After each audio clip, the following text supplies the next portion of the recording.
What's going on, everybody, and welcome to the Daily Transcendence podcast. I'm G.O.D. And I'm Ray. And we're your hosts.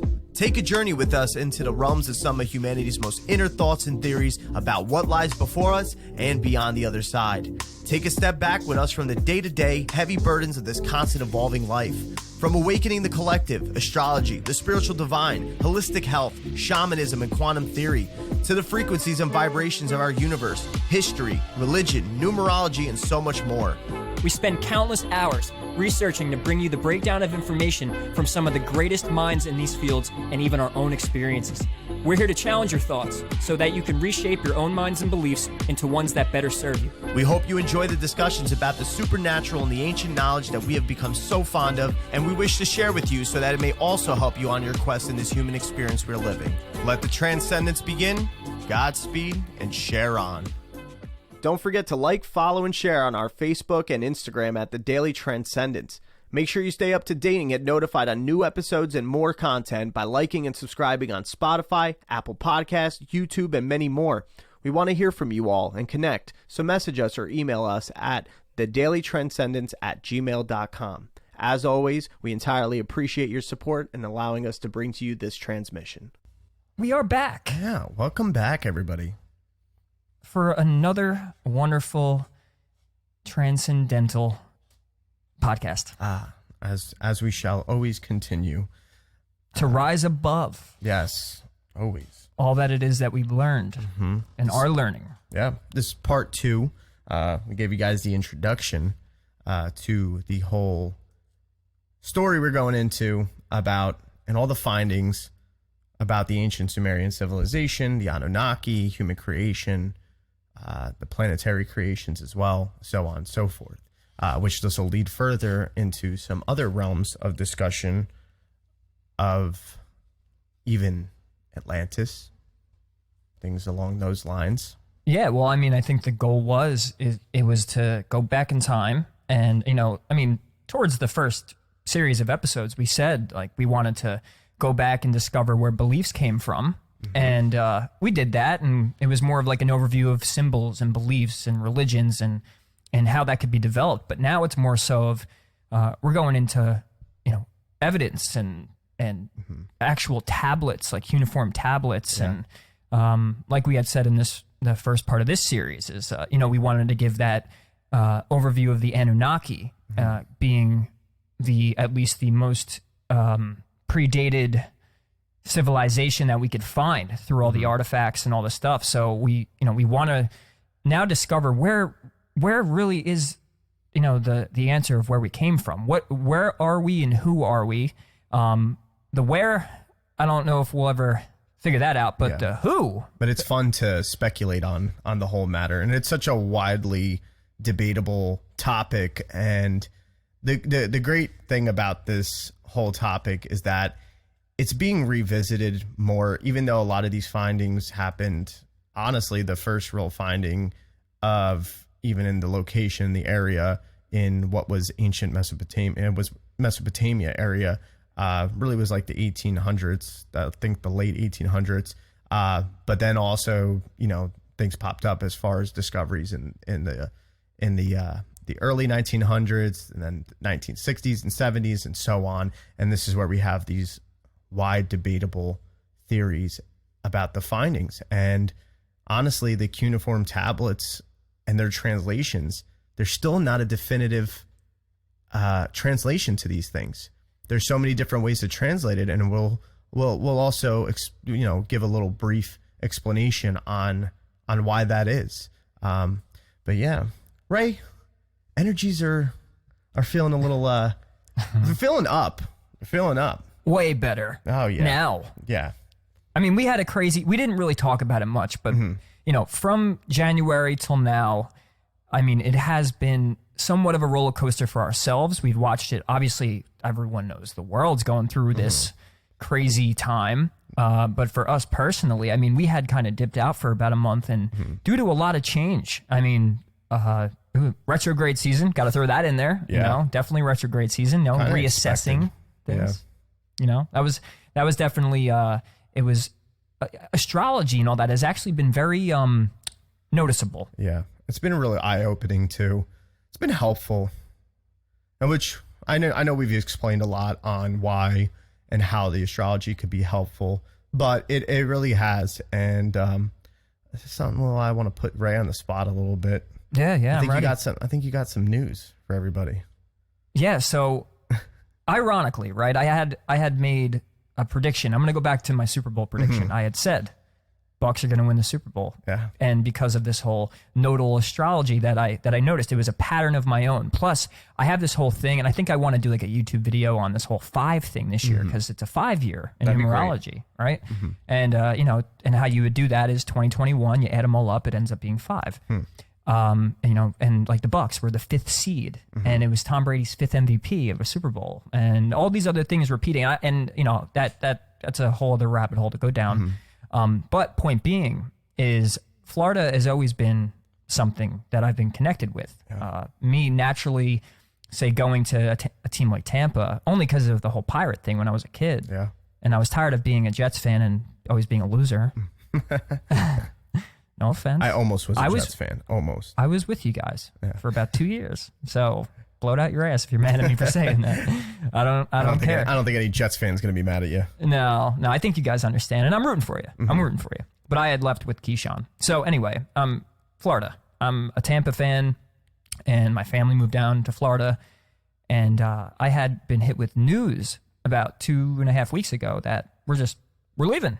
I live with my family. I live with my mom and my brothers and sister, and I kind of play like a little bit of like more of an older brother role, but definitely some fatherly type things. And it's funny because I look like I'm like my brother's age, but I do have that role. So I've stayed here, and especially with the pandemic and just the way everything is, I'm at home, and my mom decides we're going to move. So not only does she decide we're going to move, but she decides, hey, we're putting it up. Like, she tells me on like a Wednesday. And then on Friday, the realtor is here. And then on Friday night, Saturday morning, the pictures are up. Wasting no time. And then on Monday, we're already seeing it get some traction. And by that following weekend, all of a sudden, dude, from this past Sunday all the way till now, we've had days where it's like 6-7 showings. Fam, I got to get out of here every 2 hours. I gotta juggle this whole like thing going on. And it's funny because the astrology had said, like, a big theme, right, is shattered reality. That's a big one of our astrologers has, he's labeled this time as that, like, our realities will be shattered, whether on a global level or an individual level. So if you're out there going through this like crazy shift or change in your life where things seem to be falling apart, well, it's part of the energies. It's okay. This is normal. Yeah. Well, and why I say, it's going to be okay is because, I mean, to me, like at 30 years old, I know who I am.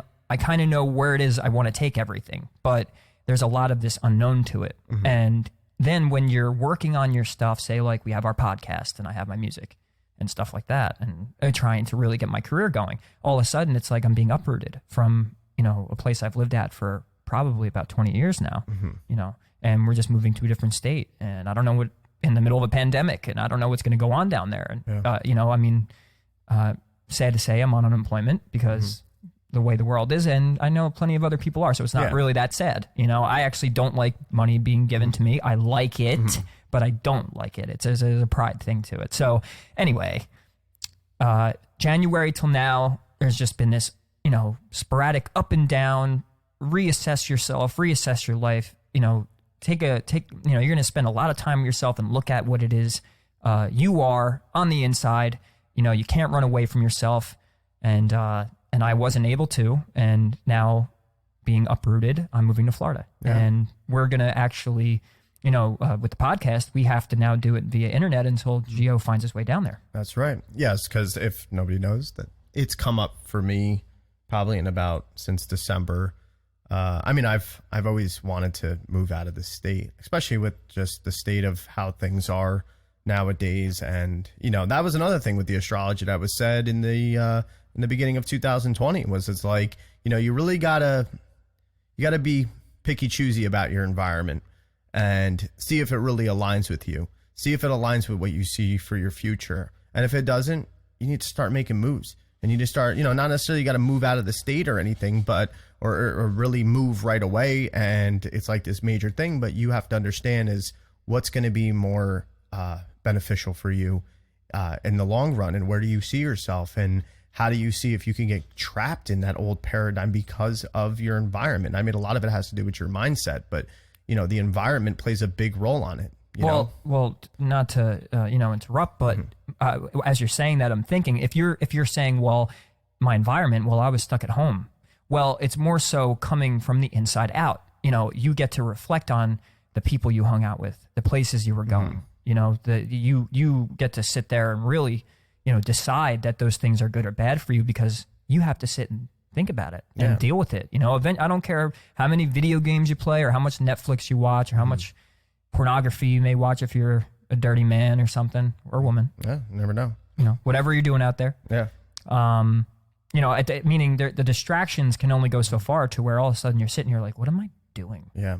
Comfort zones are nice, but they get dangerous. And I definitely could speak on that one. I mean, I'm not going to make an excuse for myself through astrological things, but I am a Taurus. I do like to sit in my comfort sometimes, but 2020 was definitely a beginning of a lesson, really, to step out of the comfort zone. Maybe a little bit before that, but it was really more so I did it more in a healthy way to understand where I was sitting in my comfort zone and to step out of it with the podcast and everything else and certain moves that I made and everything. And then also, coming into this year as well, that's been a whole other thing. But I've always honed in on the whole, hey, I don't feel this environment aligns with me. I feel like I've done what I could here. I probably could do more, but I feel my heart and my intuition and what's really going to align with me elsewhere. And, just there's just stuff about, I actually went out to Florida, like we've said in the past episode. I went out to Florida at the end of January. I loved it there. I thought it was great. It felt like home to me. That was a big thing. I felt good there. I felt comfortable. And I wasn't partying. I wasn't out in Orlando or anything. I just was in a small town, and I loved it. And it was peaceful. It was relaxing. And not only that, it over there kind of lines more to my social economics as well. I'll just leave it at that. But I'm actually going out there on Monday for 10 days again. And that's my issue too. I mean, not an issue, but that's where I'm trying to go. I'm trying to make those moves, step out of the comfort zone, because the magic can happen when you step out of your comfort zone. It may feel really uncomfortable, but that's why it's called a comfort zone. I was very uncomfortable especially the past few weeks of being so sporadic, and I'm thinking about, oh my God, what am I going to do with the podcast? Oh my God, I'm trying to start my musical career, and be the producer and the engineer I am, and and do all this stuff, and then oh my God, now I got to move environments and against kind of like my will, and that's in the back of my mind. But if you take things, like you look at it with the big picture, and for me, instead of freaking out and like there's, oh my God, there's so much to do, I'm thinking of detach from some of those emotions. And then really envision where it is you're going, and if it doesn't feel good, it's that simple. So and hey, I know that there's some people that might not have the opportunity right now to choose, and not that I do. I'm saying I don't. But more so, not everyone's going to Florida, and has a family and whatever. But I'm just saying, there still is this scarcity of unknown, and how are things going to work out? But I think the lesson is as soon as you discover where it is you really are going, or at least where you are in spirit, and in your mind, and you clear yourself. You've taken this time, this past year, to really clear your mind and you've kind of shed the old, whether beliefs or people or those environments. Once you've done that, then you have the ability to see clearly where it is you do want to go. It'll guide you through that unknown. It's having that connection within, and it really will guide you through the unknown, and allows you to separate from some of those worries or fears and anxieties that may come with it. Like, of course, no matter what, you're human. You're gonna feel those kind of worries and stuff like that. But it's also, you don't let it kind of define that bigger picture that you're looking at, and you stay in remembrance of that, and also the gratitude behind it as well. So yeah. And the last thing about like the whole astrology thing. Now we had we had that talk about the nodes, and it was in Sagittarius and the South Node and all that. Well, I'm going to bring that up real quick because it has states that the placement of the nodes had stated basically what it was saying is Sagittarian is this big picture thing. And what it was saying is if you were looking at the global stuff and you were looking at the media and you were looking at all these other things that weren't in your immediate environment and weren't really like if something's not affecting you in your living room today, like, you know, you have to worry about those things. Like it was a time I hope you weren't all just sitting there watching the TV, not thinking about your life or what it is. Like it was a time to reflect and change. And that was, this was, and still is, you still have time, that an opportunity to, you know, to really figure out who you are and where you want to go, and that it's not too late, whatever age you are. It never is too late. So it was a time, and astrology says so, common sense says so. Yeah. You know, if you're watching the media and you're in that, cool, hey man, you know, I'm not anti-politics completely. I get that people care about the world, but you got to spare your mental health a little bit. There's a lot of triggering stuff out there. Yeah, there's a lot of triggering stuff. And on top of that, I mean, is it really that relevant? Like, are you set in where you are right now? Like, are you set in your ways, or like, do you feel like you're happy? And if not, like, it's a time to realign. They keep calling this the Great Reset and all this. Yeah. Well, you know what?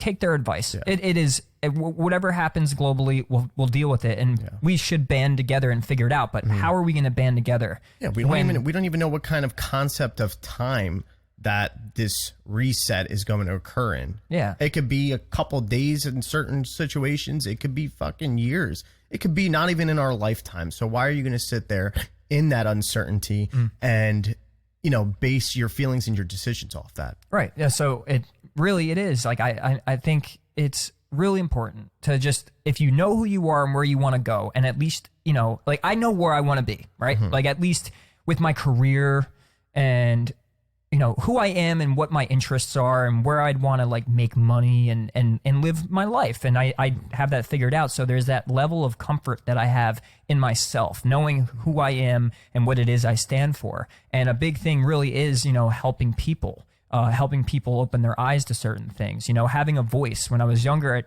not that I didn't have a voice, I talked a lot and a lot of people heard me, but I'm saying a voice of, you know, of bringing some sort of wisdom and enlightenment to people to help them, and especially in a time where I think it's needed. You know, if you're watching all of the mainstream media, or you have even some YouTubers that you watch and this and that, cool. But if that's not like changing your life or changing your mind in a way where, you know, you feel yourself gaining things and getting better, then I just think we should all realign to the things that are gonna, you know, help us get in touch with our spirit and who we are. Because why that's important, we end up banding together because we're not against each other. If you're comfortable in your own skin, you're not going to judge other people. I'm saying it's just not going to, it's not how it's going to be. Yeah. You're also gaining the awareness in that way that you're speaking of, right? Like, you're gaining that awareness through also the mirrors within your life of other people, and, you know, gaining and learning that experience,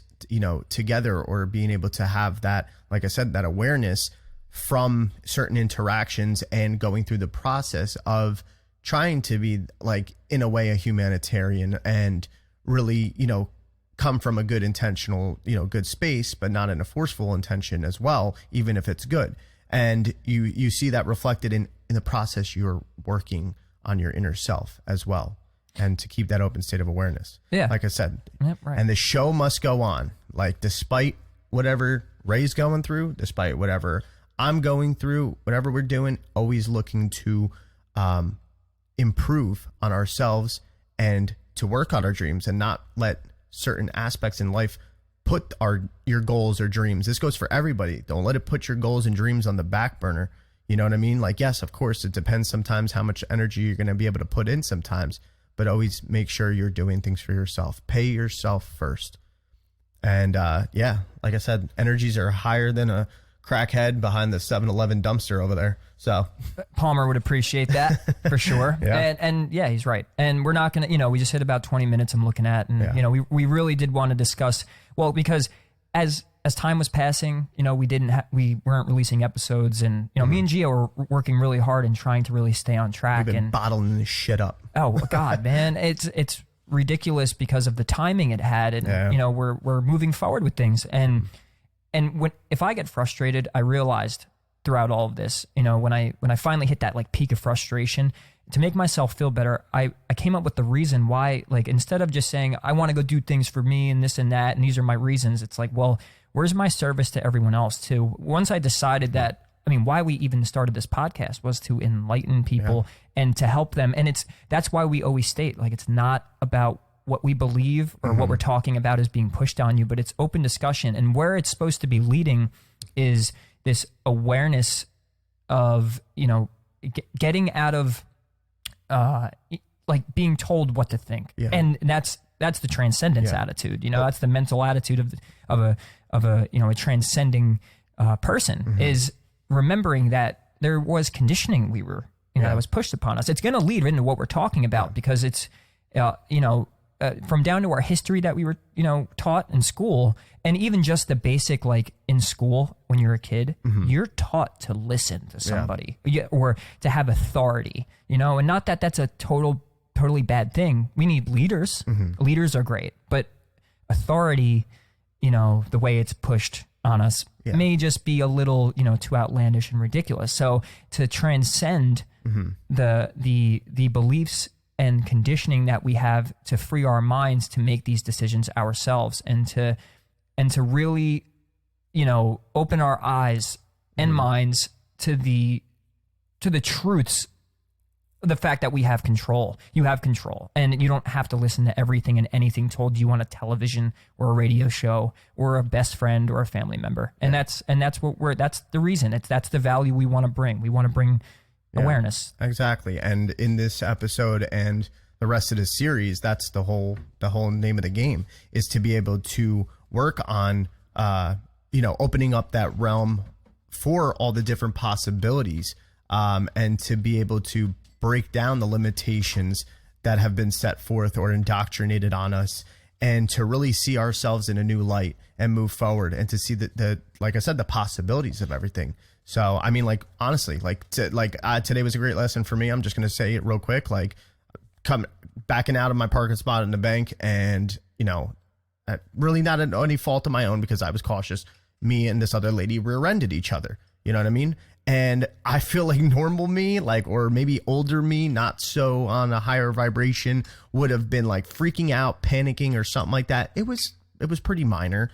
But I kept it real calm. And as much as I realized that it was more so the fault of that woman, I had this sense of compassion that I was really happy about afterwards. I didn't want her to feel bad. I didn't want to feel bad. You know, I just kind of made it easy. And I'm not stressing it, not sweating it. And that's not going to ruin my day. And it's not going to ruin what I have to get done today. And that's why I see, like, same thing with Ray. Everything that was going on, he's not going to put the podcast or his work on the back burner. Just because something happens that day, I'm not going to let it ruin my day and put the podcast or my work or my dreams or, you know, anything that makes me feel like it's a real creative expression of myself. I'm not going to put it on the back burner. Neither should you. Yeah, we discovered who we are and what we are in this moment, and have tuned in totally to a mission and a goal. And I think everyone can use a mission, and it's going to lead into what we're talking about now. How does this have anything to do with, you know, the Anunnaki and all that and all that? Of course, we wanted, you know, to just keep you guys updated on that stuff, but at the same time, and we had a phone call earlier this week about it, and, you know, to be brought the information, say that maybe all of the history and all of the facts and all the things are just undecided. Not that we've been completely lied to, because let's leave the idea that everything's a conspiracy. A little bit of truth in everything. Right, there is. So you have to have this, like, you know, piercing mind of, like, you know, keep that mental state of I'm not going to believe anything.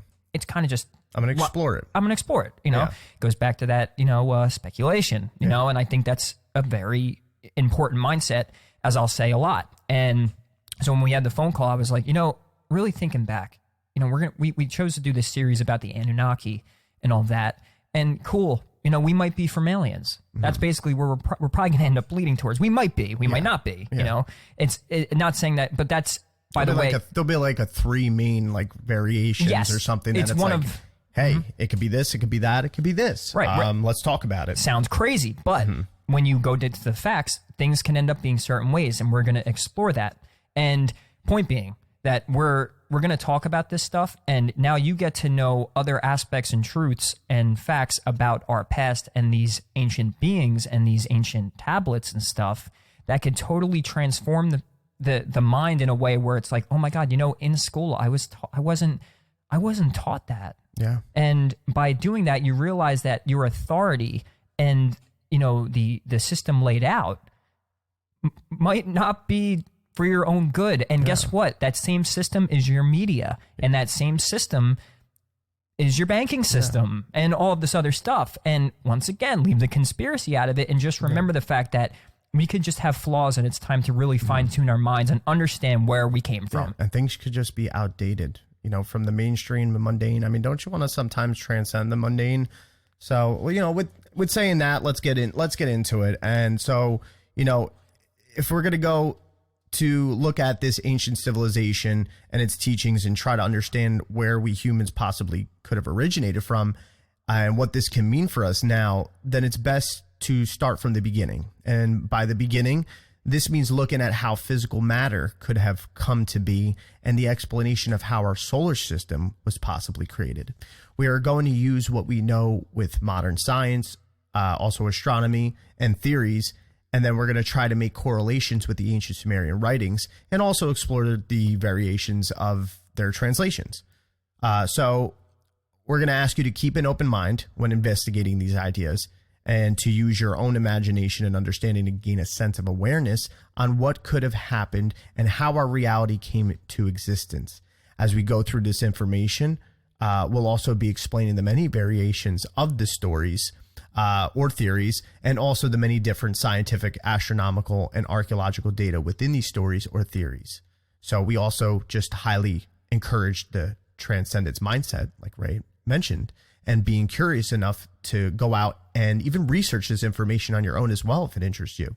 If there's anything that you, the listener, feel you can add to the conversation or know any sort of information that we don't mention or maybe overlook, we'd love for you to share it with us and further discuss all the collected data. We always welcome open conversation, no matter if it's in agreement with us or what we present, or even if it's healthy skepticism. Our motto is to shed the bias and transcend the influx of information to create and to also develop real thoughts and ideas, because without question, there's absolutely no truth. So, if we've sat here and decided that we know everything, there's no growth. Exactly. We must discuss these things. We do. And people need to talk. And simply put, we're told, certain civilizations or things have existed 6,000 years ago. But in our facts and documents today, and I'm calling them facts because these are discoveries on Earth, we're talking 10 to 12,000 years old. Yeah. And involving things that shouldn't exist then if the mainstream story says and claims what it claims. Yeah. And so by knowing that and understanding that changes the whole backstory. Mm-hmm. So if that changes the whole backstory, well, what else are we missing here? What does that mean about us? Who are we? Yeah.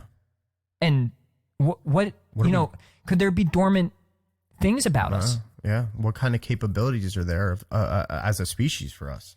Are we really trapped in the Matrix? Yeah, that's a curious thing to go into. Yeah. So Gio, start us off. I'm ready. Yeah, me too. All right.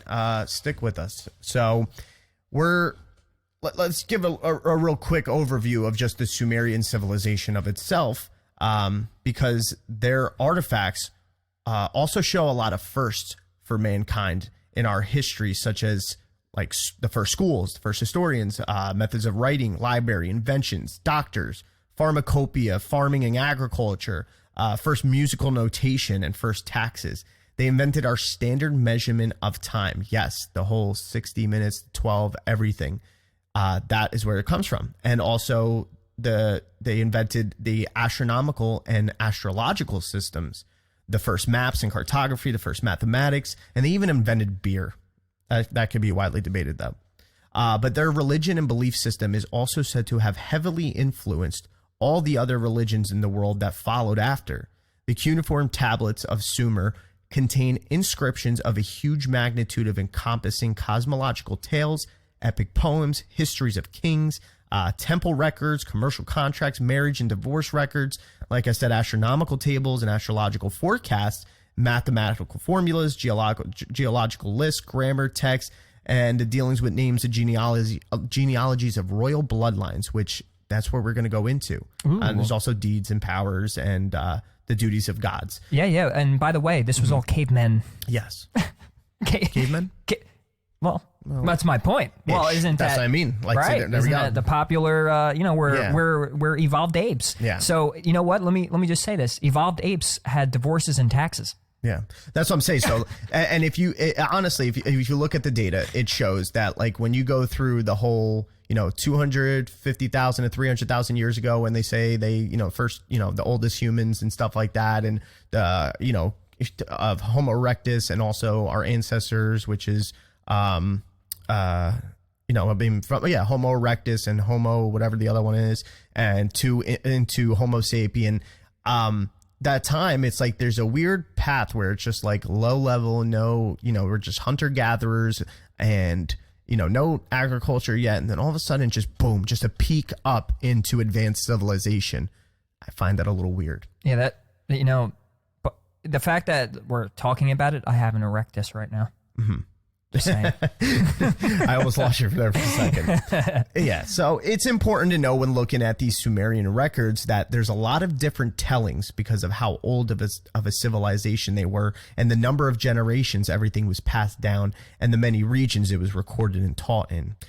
So one thing I want you to keep in mind, you have the Sumerian civilization. This is all in the same area of Mesopotamia, and it's first known to be recorded that it's the Sumerian civilization anywhere from sometimes 5,000 to 4,000 to 2,000 BCE. After comes more the Akkadians, and this also is like half religion, half society type changes. And the Akkadians come, and then after that's the Assyrians, then it's the Babylonians, which we all have heard a lot about the Babylonians. I feel like that's more of what we were taught in school, if anything, but not really in depth. It was always the Egyptians. And then afterwards you have the Chaldeans, which the Chaldeans are also, which is modern day Iraq.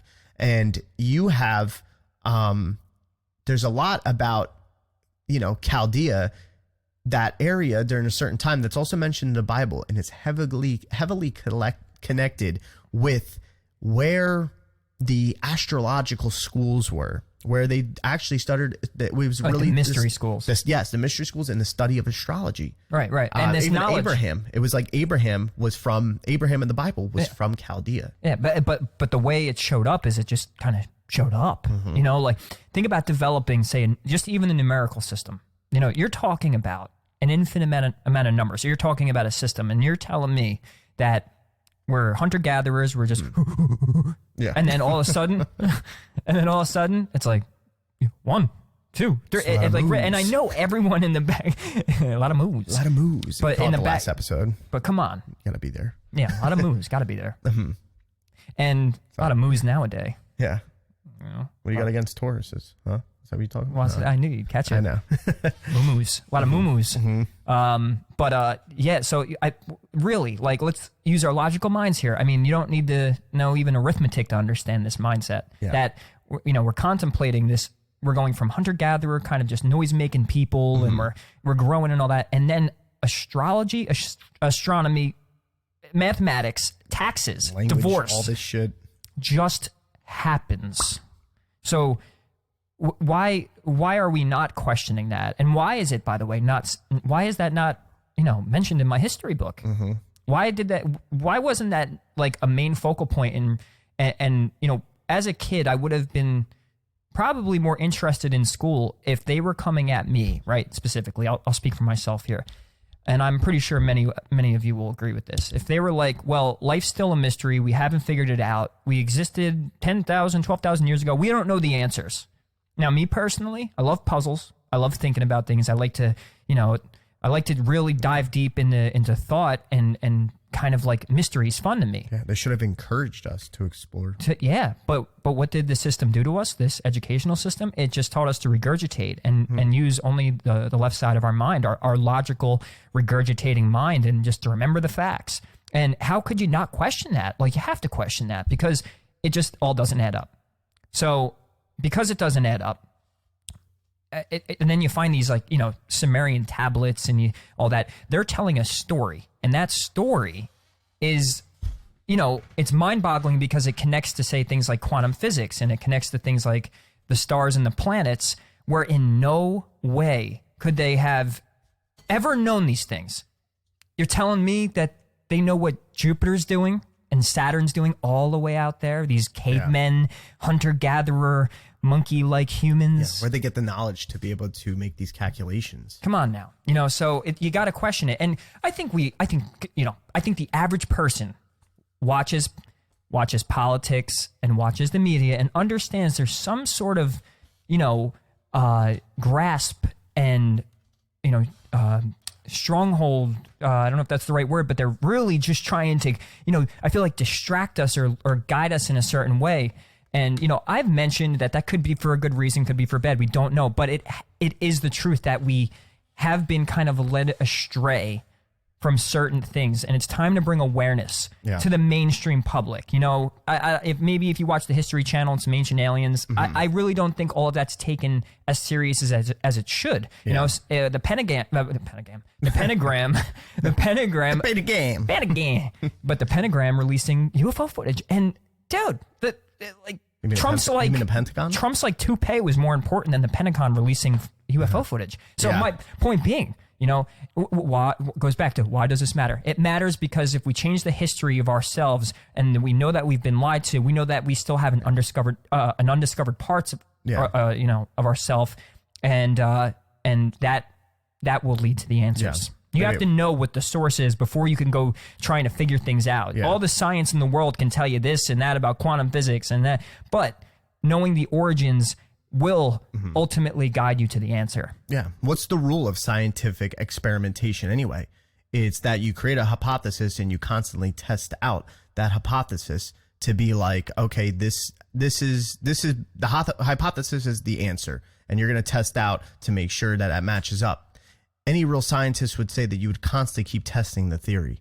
You don't just be like settle and done with it and stuff. And we know that there's been settled things that have been research or data and experimentations and everything that it's just kind of been settled on. And, listen, I think we have all heard of, predictive programming. I mean, why do they call it a program on TV? Because it is a mental programming in some way. Yeah. I'm not saying everything is a conspiracy or anything like that, but that's the thing. It's like, open your mind to variations. You want to really get closer to the truth, keep testing out the experiment. Keep testing out the information. That's all. That's really, I think we nailed that. That drove it into a coffin with that one. Absolutely. And I think nothing else needs to be said other than it's time to explore and it's time to understand this story. And we're going to start with the Sumerian, approach. Yeah. So we said, we're going to start from the beginning. So when beginning, we're talking about the creation of even our solar system and our universe. We have many different speculations on that between Big Bang, electric universe, biblical and other religious type explanations behind it and stuff. But let's take it from all standpoints for a little bit. And for the first point I want to go through is like more so what we know on a scientific standpoint about stars in the solar system. We know a solar system and stars can be born in the vastness of the galaxy when a large collection of cosmic dust and gas becomes compressed by gravity into a singular point. Made of increasingly compressed dust and gas, it then starts to emit a massive amount of light and heat and ends up creating a large disk spiraling all around it. And what's funny about the whole spiraling disk thing, I just wanted to note, is the whole fact of the Fibonacci sequence. I was going to say the Fibonacci. Yeah. And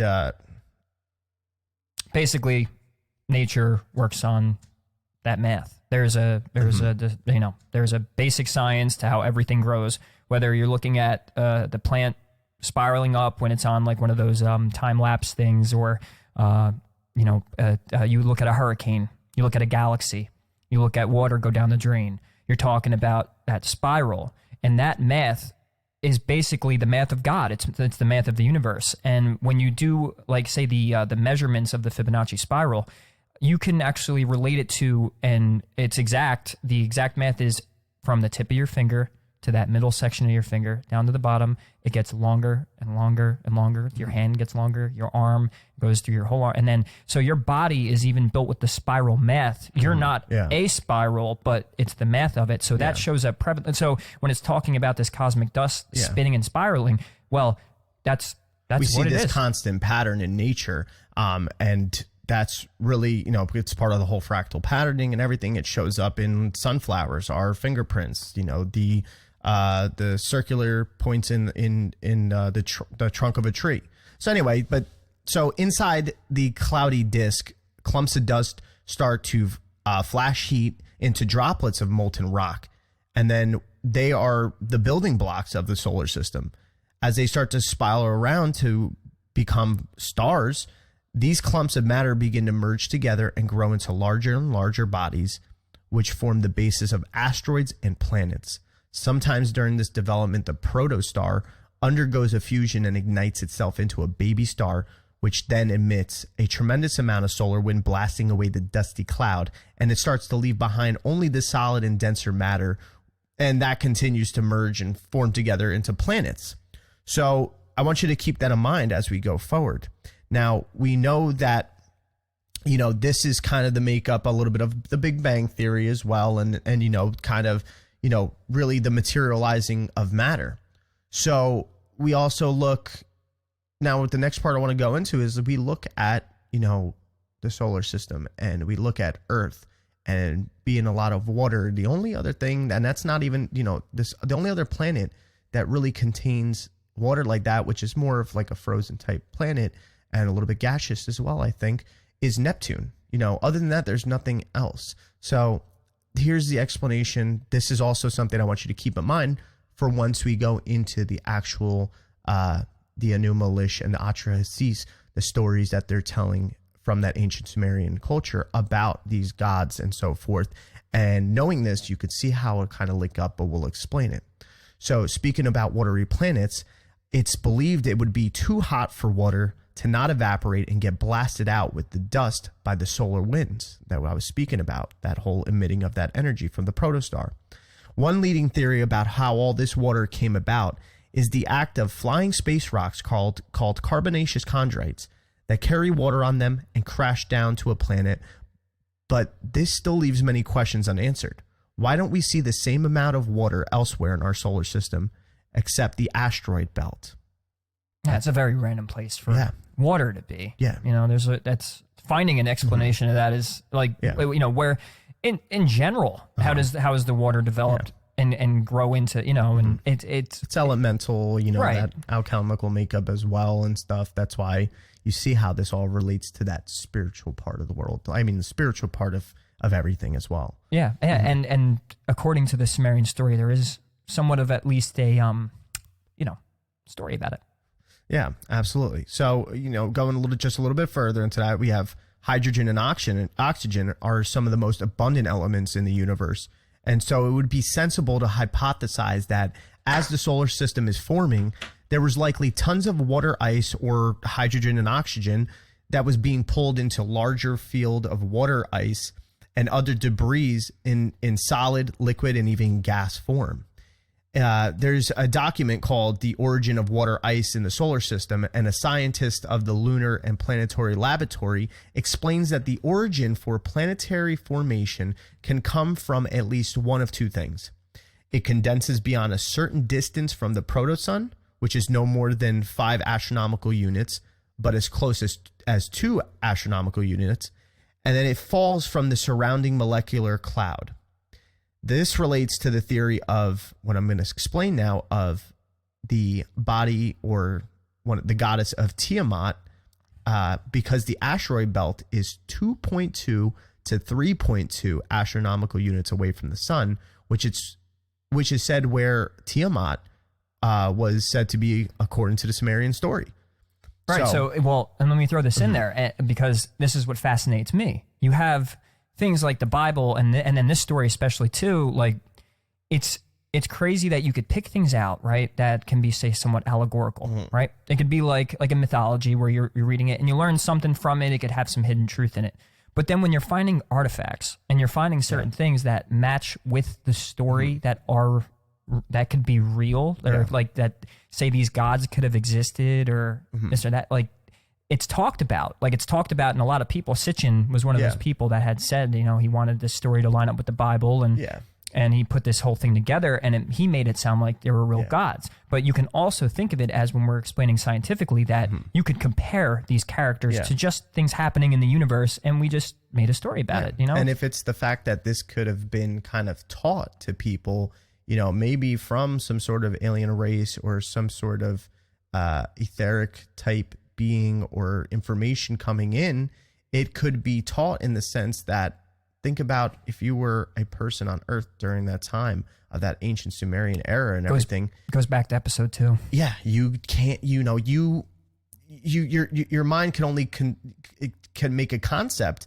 of what you've experienced and what you already know. Yeah, like so a way of like a way of teaching somebody at a certain level of awareness and consciousness. Meaning, so if, like, let's say there are these alien beings and they come here and they have all this knowledge, but you know, we don't speak the same language, you know, and they don't know how to, you know, we both don't know how to communicate. So maybe they become friendly with us, or maybe they don't, but regardless, they decide to teach us these things, which that's also, by the way, in the story of why we were taught, by the way. So the irony of that, that, you know, it says in the story that one of these gods had given us this knowledge, but I'm at a certain level of awareness, and the only way I can actually grasp it is if you show me pictures and you give me ideas, regardless of words. Yeah, it's like me if I'm trying to explain to my 7-year-old niece about planets and formation and stuff like that.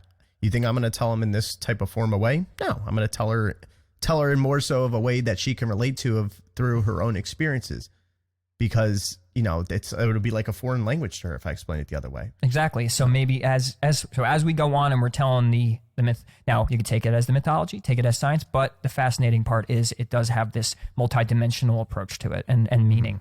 Yes, exactly. So going into now, with all that information, we're going into now the Sumerian origins of what it said of the heavens and the celestial bodies and all the solar system cosmology. And what the Enuma Elish said was that no gods were created in the heights of the above or in the deep waters of the below. Now, right, like when it comes to when it says the heights of the above and the deep waters of the below, what are some variations of what we can think that means, rather than just a place here and a place there?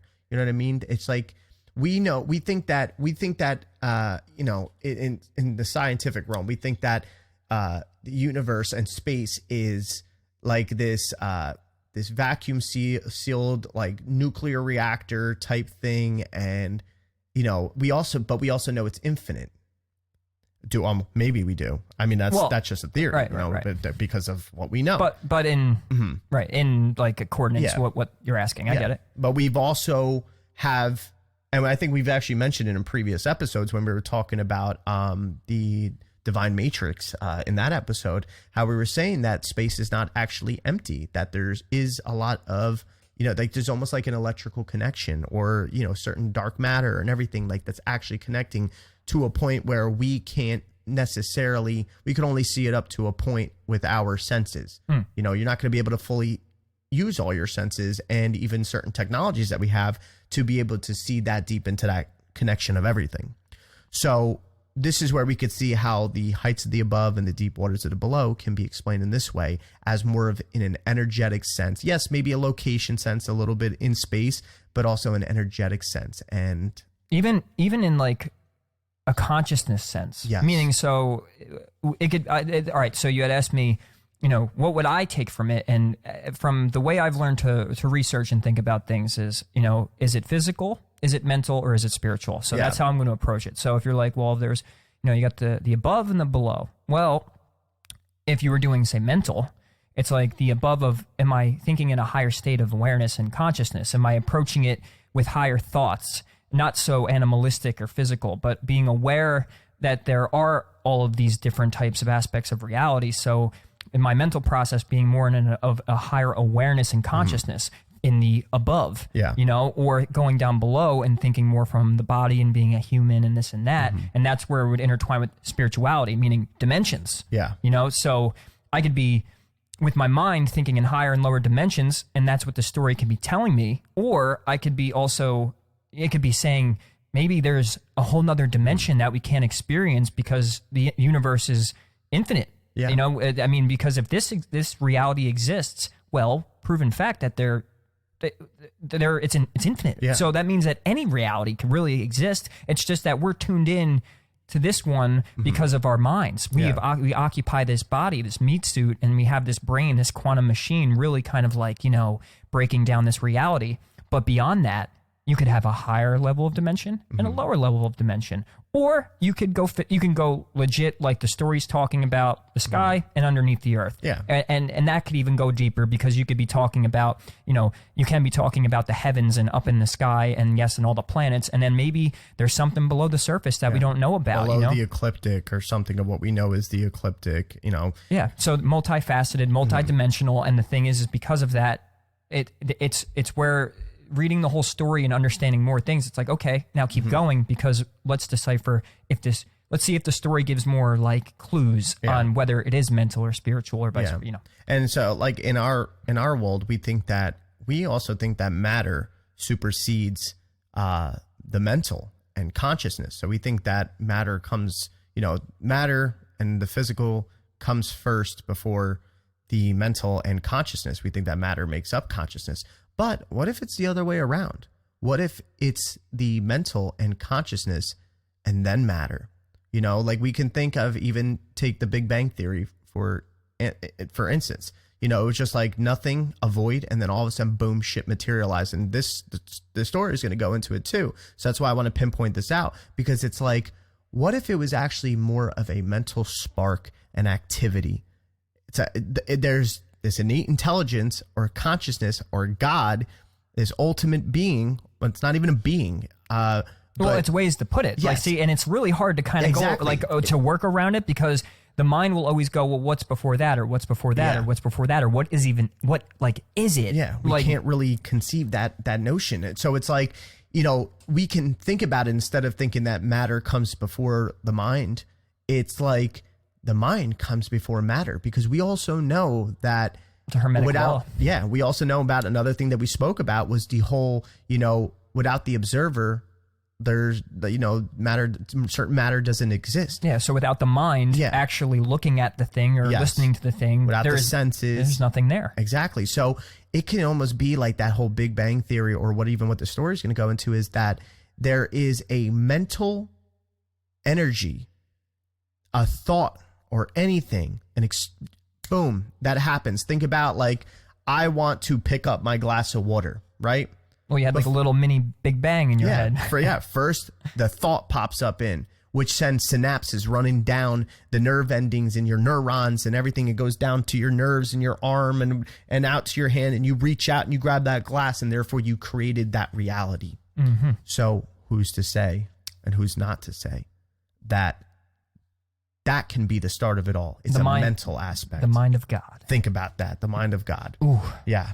So going forward, sick burn, bro. Yeah, so going forward, in the story we have Namu, which Namu represents the creative force behind the entire universe itself, and was the goddess Sea who gave birth to the actual gods. So we can see it as that's that behind that whole mental aspect. That is that mental force. That is that boom. Thought process right there. It reminds me of the ether. Yes, like it's exactly. Because she's called the goddess sea, the sea of something, like you know, like an ocean. So it's like this goddess sea. So it's like almost you could say that they're personifying, you know, or anthropomorphizing or whatever you want to call it, the ether. Exactly. Or she could be a god. Yeah. It could be a god itself. It could be some sort of being. It could be an energetic, etheric, whatever. But this is how it's being explained almost. What a lot of people believe, that this is how it's being explained in this way from a more scientific standpoint. But then it goes to say that alone in the void existed Apsu, the primordial begetter, and he's also considered to be fresh waters. and also the sun. But keep in mind, not necessarily our sun. I highly think, just because you'll see as we go along with the story, that it could be a possibility that there was another star. We know there's plenty of stars that are suns to other type of dwarf planets or anything that kind of contain its own solar system, because the sun is a star. So he's also known as the fresh waters, the sun, and he reigned alone. It is said that after some time, through his winds, he mingled with the waters of the below. Remember, he's the above, and then he mingles with the waters of the below. Once again, that water's saying. And he casted a spell on the waters and then slept. This then further created himself and Tiamat, which is considered to be the bitter salt water, the mother of all, Gaia, and this is to be his spouse. Tiamat can be seen as a cosmic substance or its own planet, and often is depicted as Tiamat in the Babylonian creation story. She's further from the sun, which she is said to be between Mars and Jupiter, right around, like I said, where the asteroid belt is. And she's emerging from the waters of the asteroid belt. So what if this is like that sectional part where it's maybe actual location? That's where she's kind of coming from, is that area. Yeah, and ironically, too, I can't believe I didn't catch this first time, or maybe I did say it, but Uranus in astrology marries Gaia.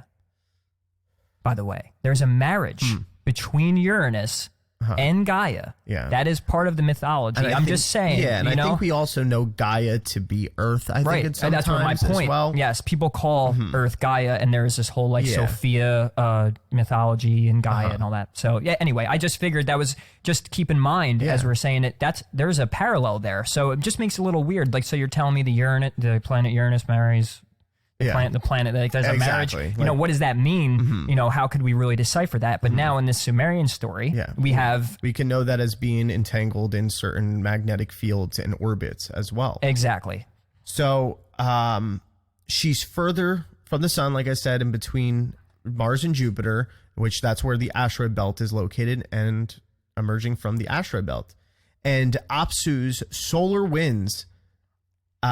She's made from the waters of the asteroid belt and Apsu's solar winds, and she's entirely covered by water. And that's a big part of it. We said that the asteroid belt contains all the water besides our own Earth nowadays. That's where it is. These carbonaceous chondrites type asteroids. So, and Earth's, by the way, made of mostly water. Yes, exactly. Right? Okay. So, she's the only one like it in the solar system. Now, remind you, this is pre-Earth. We're getting into how this all created. This way, we can further go through the story to understand where everything kind of came from. You got to have a beginning. So, together they brought forth Mamu, which is seen as the active part in contrast to more lethargic primordial forces Tiamat and Apsu, which that's in the Sumerian Abzu. Well, Sumerian Absu is the kind of it's a location in our actual Earth that was said to be the almost like an area of the record keepings as well, too. Right, and it was like the main den civilization. It was the den of Ea too, or Enki. Yes, exactly. So, and he actually had named it from a character. Exactly. So we know that Mamu is in between Tiamat and Apsu, but he is the messenger or high political advisor of Apsu. His name in Akkadian, the loan word from Sumerian Amun, U-M-U-N, which translates as main body, bulk, life-giving force, and also knowledge. Now, what else do we know if we said that Apsu is a sun or a solar sun type star, and he is the closest, and he is the sun's high political advisor, and he's closest to the sun? What can we represent Mamu as being so close to the sun and about knowledge and the messenger? Oh, very simple. That would be Mercury. Exactly. Or Mercury or Thoth. Right? Thoth, yeah, Hermes, all that. So, given this information, he could be a close connection to Mercury because of how close he is to the sun and his role that he plays in the story. Now, Stitchin and the Sumerian mythology goes on to explain the formation of the following 6 deities in pairs of two.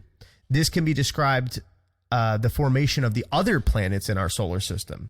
So next would be that comes Lamu and Lahamu, which they derive from the Sumerian words for war. And that would be Mars and Venus. We know that Mars is the god of war. We know that Venus is the goddess of love and war. Mm-hmm. So then comes Anshar and Kishar, and they were said to supersede in size, which that comes next to be Saturn and Jupiter.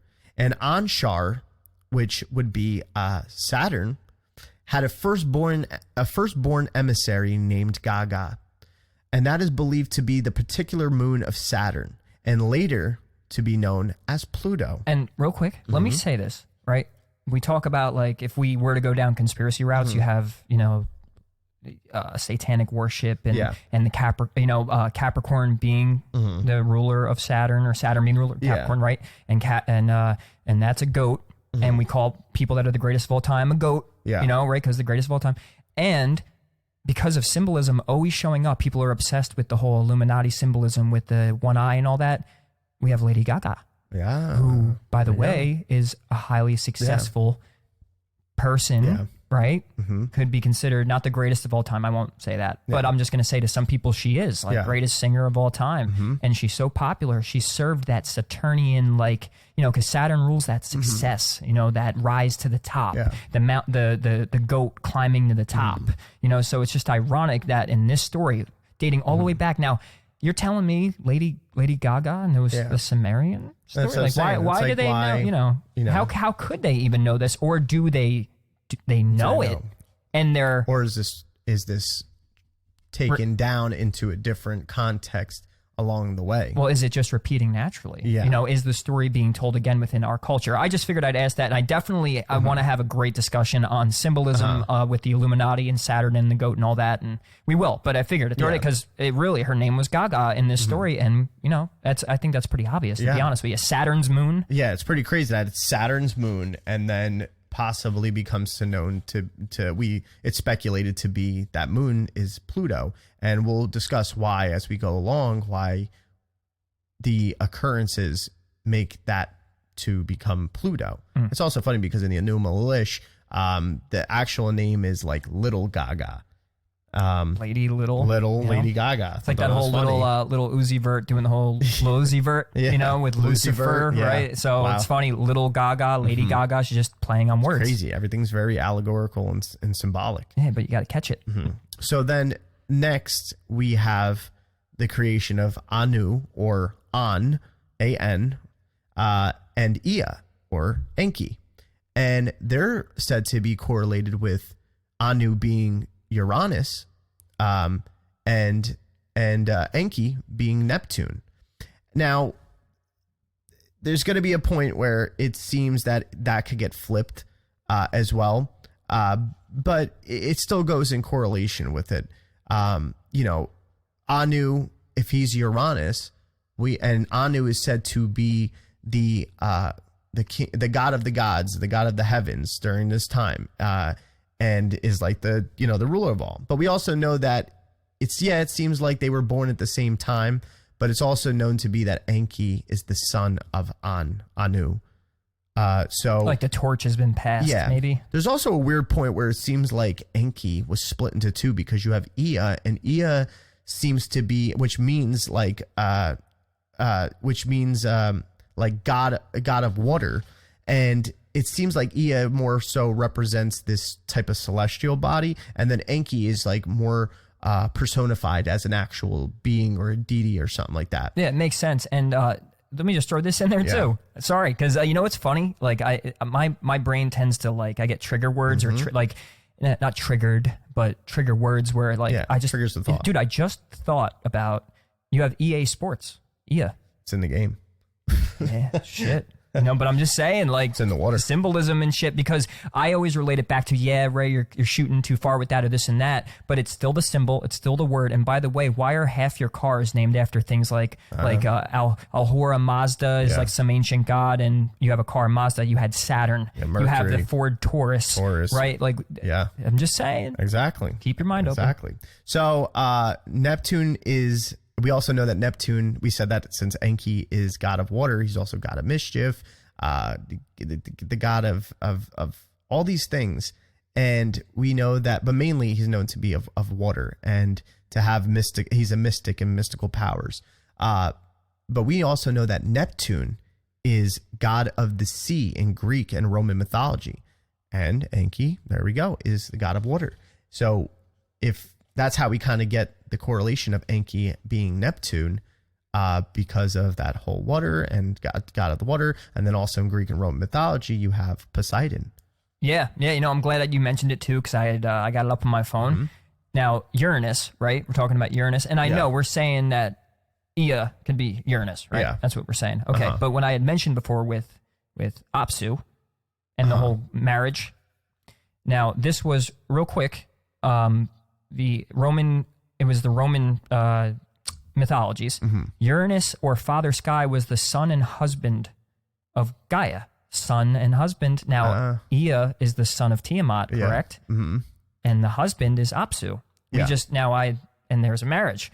So Uranus was the Father Sky, was son of husband of Gaia, the primordial Earth mother, or Mother Earth. According to Hesiod's theogony, mm-hmm.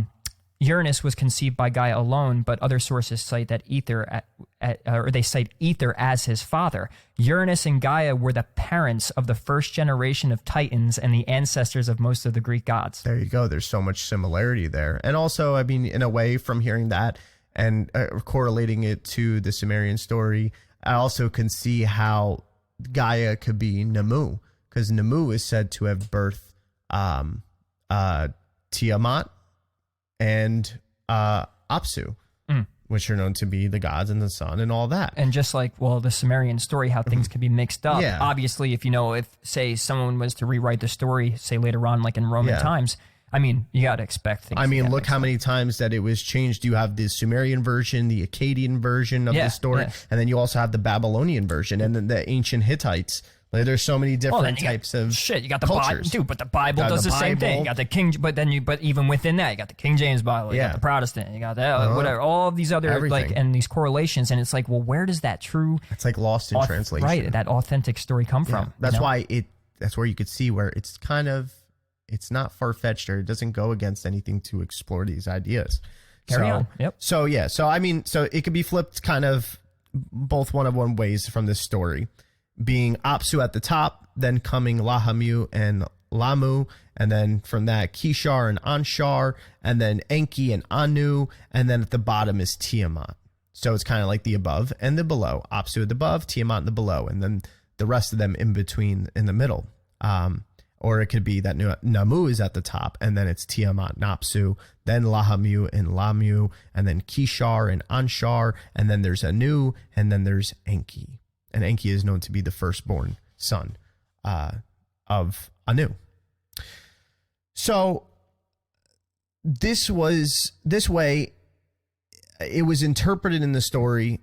The orbits of the planets were not yet established or stable in those earlier times. The tablets tell us they surged back and forth and disturbed Tiamat's belly, or her magnetic field.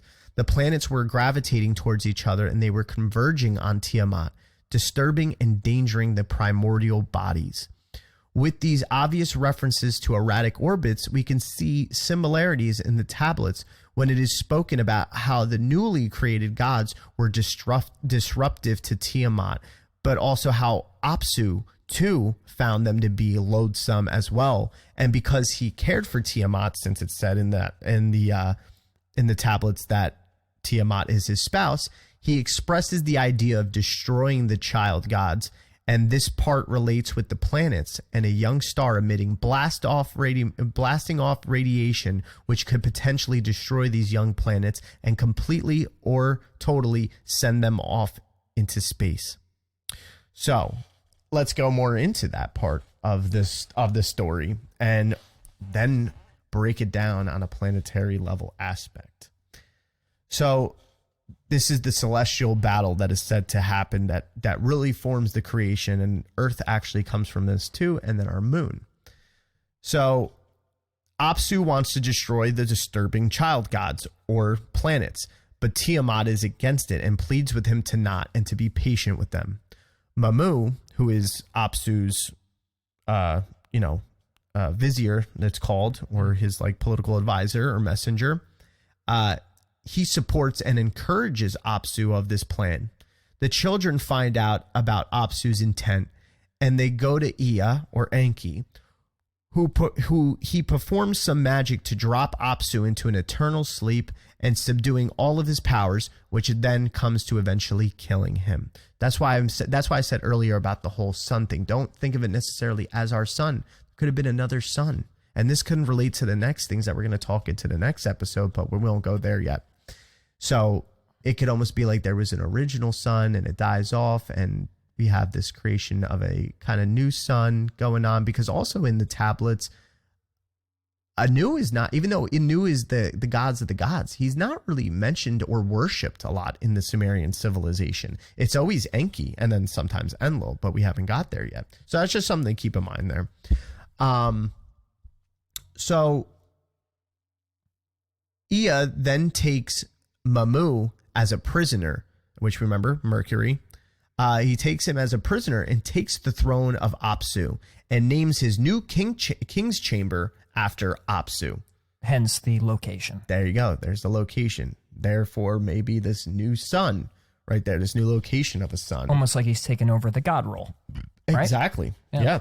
And just kind of like pays his, like, he's showing maybe some sort of not worship, but like, giving him merits. Like, Apsu was the god, so I'll name my kingdom as Apsu, almost. Or it could even be more so playing like a he's mocking. Yeah. Either way, he's paying some sort of energy and some attention to the fact that Apsu, who they had just, Yeah. And it's like, why would they come to Enki? Well, if Enki is to be represented as Neptune being that outer planet, Neptune can be known to be as the gatekeeper of our solar system, because it's far out there and the overwatcher of everything and stuff too. So it's like it comes through in that way. So where was I at here? So he takes him as a prisoner and names his chamber as Apsu. And it's here that he and his wife Ninhursag are also known in the Assyrian version. She's also known in the Assyrian version as Damkina, which there's a root word that comes out of that, Damkina, and ki becomes something. But we'll get to that. They give birth to a new god called Marduk. Now, Marduk can be an actual god or being, or it could be also some sort of celestial. Not gonna say planet, but I'm gonna say celestial body or star, because it's also known that. But we're gonna go more into about Marduk in the next episode, so I don't want to off track myself there. He's said to be very masculine and had a remarkable divinity with 4 eyes, 4 ears, and he breathed fire when he spoke. This can show that Marduk as being the planet of Nibiru. And Nibiru is said to have many moons and a fiery surface and glow. So therefore you could see the fiery when he talks and fiery glow. Anu gives Marduk something called the 4 winds. Remember, Anu is Uranus. The 4 winds, which gives him power, and its upset was the intent. And it was sent to Tiamat to cause her upset and frustration. Now, when it comes to that, we can see it as he was giving. If we look at it more in a celestial body of movement, it's almost as if he came in and kind of took something from Uranus. But we'll go through. We'll explain. We'll translate this all into the actual physical and the possibilities that it could have been after you go through the story. And the fun fact that when people claim like the whole Nibiru thing, that it gives off this red oxide or this iron oxide thing, I think, and it's red. It's considered, exactly. We're talking about breathing fire, right? So, soon after this, Tiamat is told by the gods that when her husband was killed, she did nothing, and that she too will be punished. This results in Tiamat summoning a small army of 11 monsters and dragons around her, who some even have a very similar depiction to the constellations and their archetypes, but they can also be seen as major asteroids in the asteroid belt, since we know that Tiamat comes from the asteroid belt. That's kind of her location and her domain. So she is also said to have a consort named Kingu, who became the lead general of her army. Now, Kingu, just look at it as kind of like a moon of Tiamat, or a satellite, because Kingu is known to be kind of translated as the satellite of Tiamat. She gives him the Tablets of Destiny, which is an object that gives the bearer the supreme authority of the universe, but can also be known as giving it an orbit. Therefore, you see how it becomes an orbit around Tiamat. Kingu then advises that she destroy her children that are plotting against her, and she then becomes the antagonist in the story. Many interpretations describe her as transforming into a great sea dragon. Ea consults Anshar, which is Saturn, on what to do, and he tells Ea it is his responsibility since he started it all. Real nice. Way to cop out, Saturn. I mean, he's not wrong. Ea pleads his case to Tiamat, saying he felt he didn't have a choice because her husband Apsu would have killed them all, but he retreats quickly because Tiamat is too mighty and unable to be willing to hear his plea. There's also a lot of like message and like for a human, like there's a lot of like damned if you do, damned if you don't lesson behind this. Right. And it's like, what is good? Like, you know, what do I do for the greater good? Well, a normal human. Yeah, exactly. For like a normal human being and just in regular life. So you could see how it's also just storytelling in a way too, for lessons. Mm-hmm. Anshar sends Anu to do the same, but he is no match for the mother goddess. It is realized that only one god could take on Tiamat, and that was the son of Enki, which is Marduk. So Ea summons him to take her on. In exchange, he asked that he be named king of the gods when it's all done and over with. Anshar summons Gaga to inform the other gods, and they form a council of gods and agree to Marduk's request. Knights of the Round Table there. That's what it sounded like a little bit. Huh? Exactly.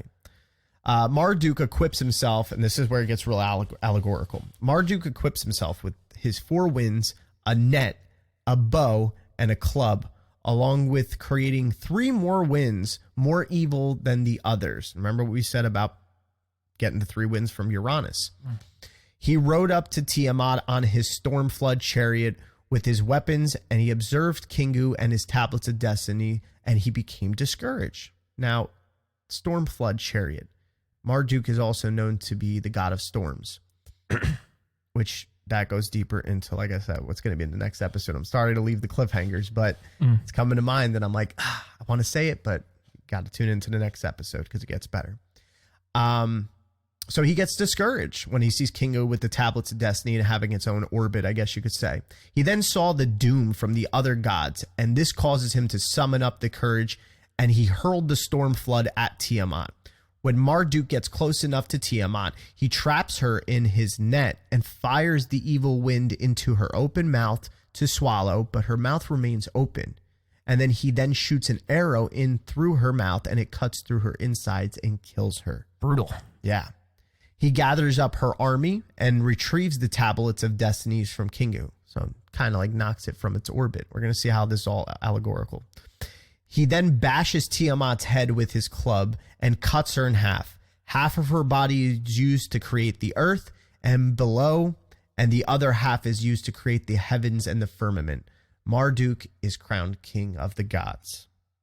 So, what does this mean planetary-wise? How can we explain that with the movements of the planets and the creation of our solar system in not such a fairy tale god type of way? Right. Well, and with evidence. Well, let me just state that. Why the hell hasn't this been made a movie yet? I don't know. This would be a fucking amazing movie. It would be a fucking amazing movie. Seriously. I mean, like the drama and the, we all like death and blood and horror and stuff like that. And on top of that, I mean, who knows? Maybe because the meaning is so deep and so important that it would get people to actually start looking into it.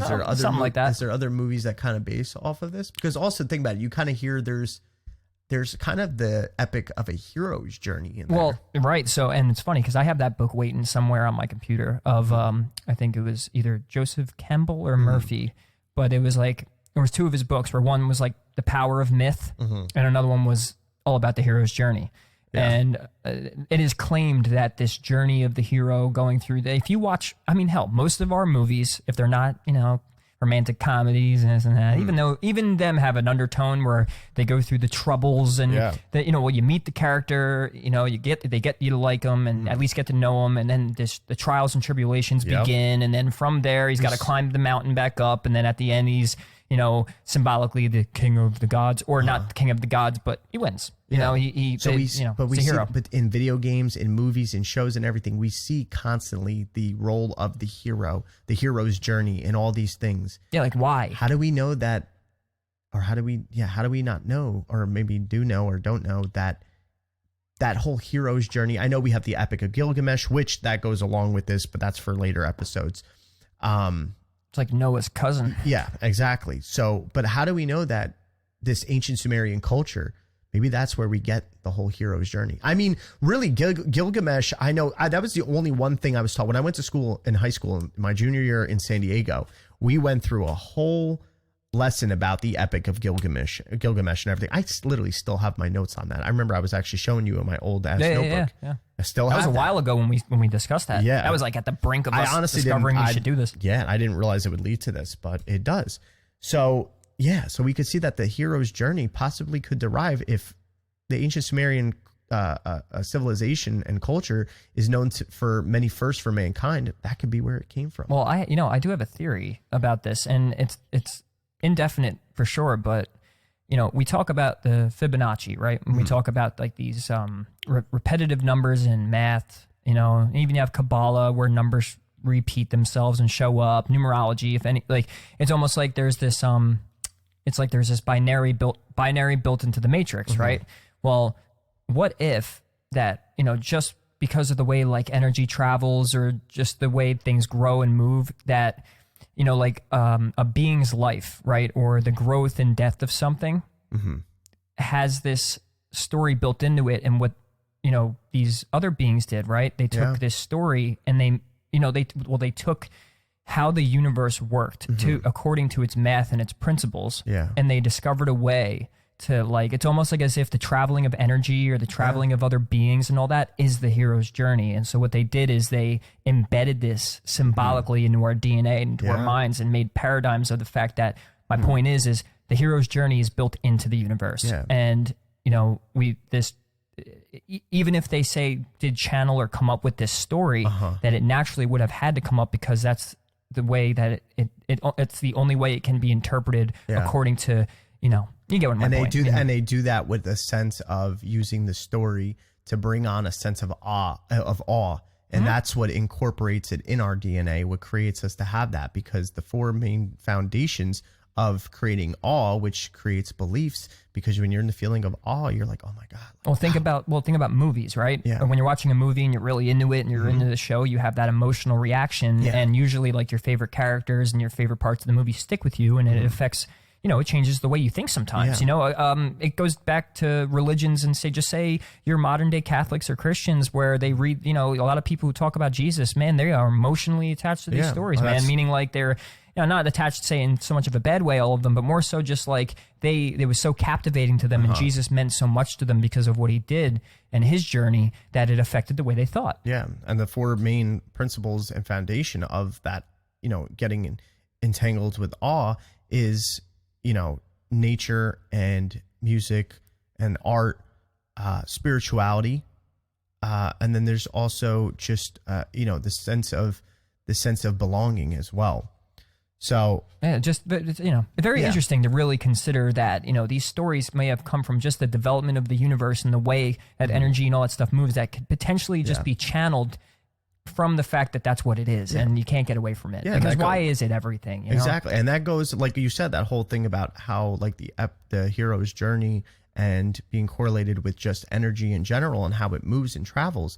It does go along with something that has been said. I think I said it in some of our past episodes about, energy moving in the flow of generation, being generated.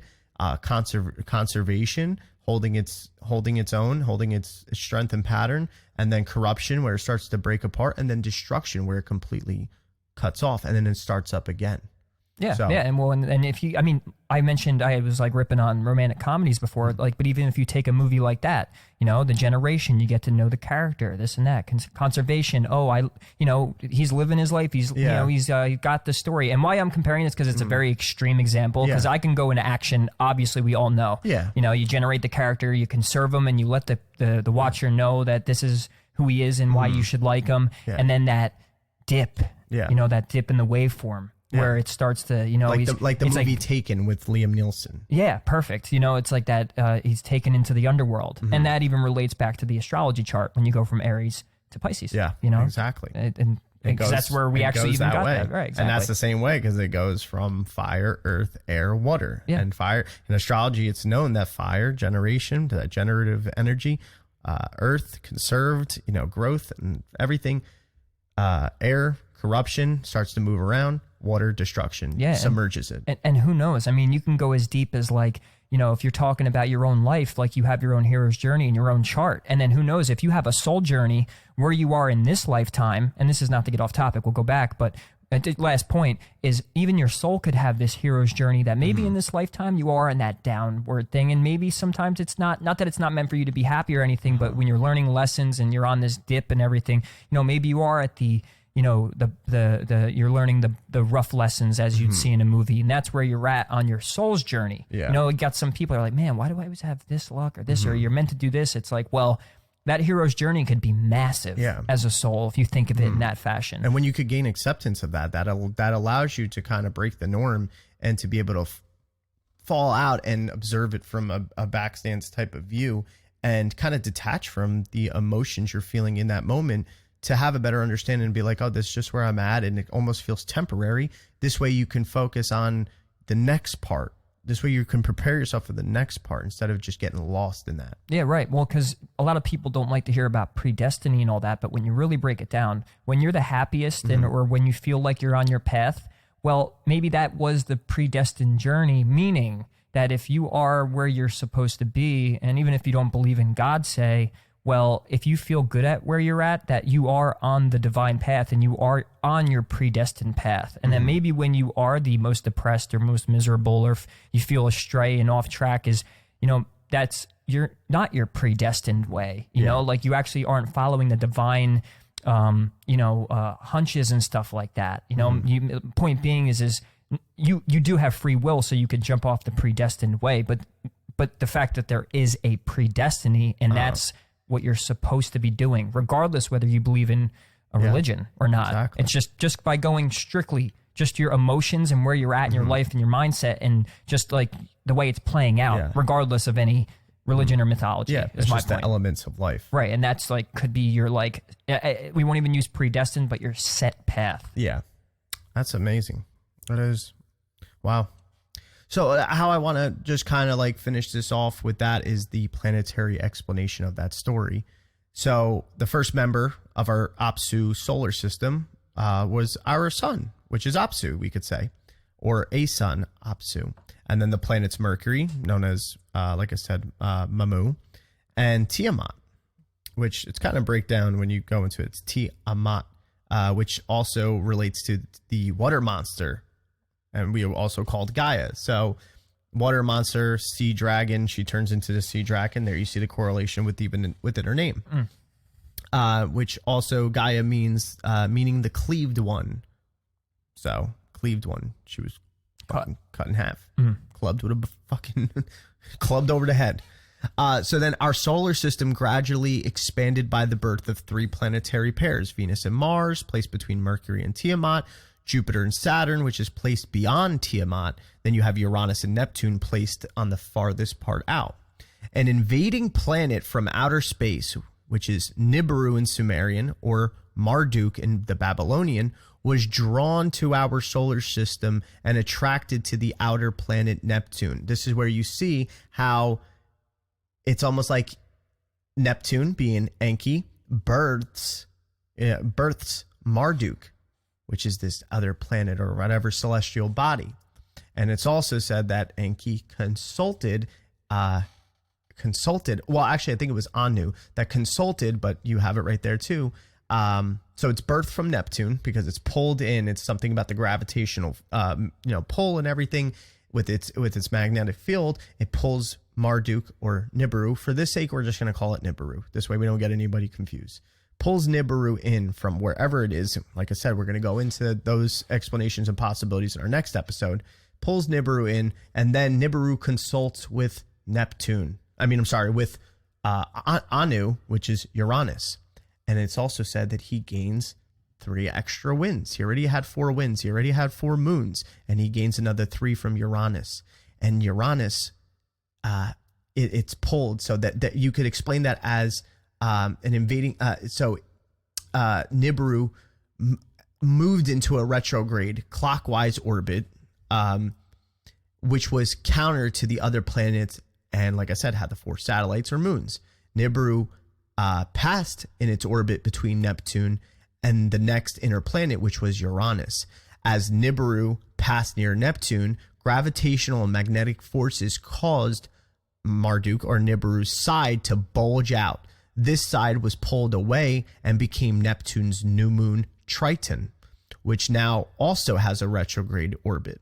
And now we have cleavage and bulge. Yes, cleavage and bulge, baby. So, consequently, Marduk collided with Uranus when it got its other 3 winds, which tilts Uranus on its axis, creating Uranus's 4 moons. In the process, Marduk gained 3 moons for a total of 7. And we know that Uranus is the only planet in our solar system that's completely tilted on its side. Not like all the other ones that just have a slight tilt or whatever and stuff. So kind of abnormal and it differs from the rest of the solar system. Ironically, Aquarius ruling Uranus is that awkward, weird, off-kilt person. Very different. By the way, my mom's an Aquarius. I love all of you. But that's when my nephew's an Aquarius. There you go. He's a little weirdo baby. Yeah, you guys are a little off, but it's on though. Like your off is on. It's very good. But point being, so here we go. It relates to, you got this weird, awkward tilt now of this planet who is ruled by the sign in the zodiac Aquarius, who is a little off kilt. Yeah. And then, so Marduk, I said we were going to call him Nibiru, but just decide I think you got already. it. Nibiru, Marduk. All right, Nibiru. Nibiru was pulled toward the extremely large planets of Saturn and Jupiter and changed his orbital path, and has changed its orbital pathway forever. So it's coming from the outer space, it comes, and that's why it's also known as the crossing Marduk. I can't wait to get into the next episode because there's so much enlightening information, and it's so controversial. I love it. And as you guys can see, there's why there's so much. We got to break this up into a whole series because we gave you the story, and obviously we dibble dabble because we think as we talk. But point being, though, knowing this story, you'll be able to follow along with the rest as we go, and it'll make more sense. And I wish that it was presented to me this easily going into it. And I would recommend you and all of us, and I'll even go back plenty of times if you should really re-listen to this over and over again. Yeah. I know we sometimes jump off, but that's the beauty of discussion. But point being, or go find a just go look it up yourself and put it in chronological order yourself and learn the story, and then also learn. Which that's very hard to find. It wasn't that easy. No. But you can, if you can find the story and then find the planetary movements. Now, I'll just say this: we can do show notes for people and give kind of like a breakdown for people. We eventually will find a way to do that for you guys because we kind of have it broken down in the story and then in the planetary. That's why once that website's up, we'll get the blog going, we'll have and PDFs we'll be able to get you to have these show notes as well, so you can access them, and then follow along on the episode. But anyway, so exactly. Carry on. Yep. So then it's Nibiru when it starts to be pulled towards Saturn and Jupiter and change its orbital pathway. Marduk passed Saturn, and Saturn's moon Gaga was pulled away in the direction of Mars and Venus and causes Gaga to have a strange elliptical orbit. What else has a strange elliptical orbit? And what did we say Gaga was? Pluto. There you go. Yep. So Gaga eventually became the planet of Pluto. And we also remember in the story, it is said that Marduk talks to Anshar, which Anshar is Saturn. And there we go. And it's consulted by its moon and all that.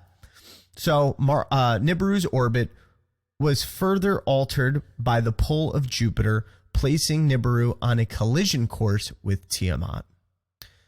Tiamat was a very unstable planet, encircled by 11 satellites or moons or asteroids because it was in the belt. The largest of these asteroids was Kingu, a very large satellite. Remember Kingu, keep that in mind, asteroid. Nibiru did not collide with Tiamat, but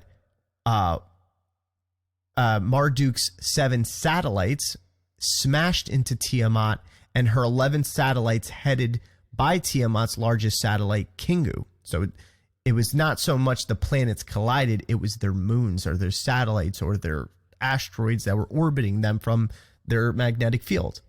The other half of Tiamat, Tiamat was then split into 2 halves. Now, here's the other thing, too.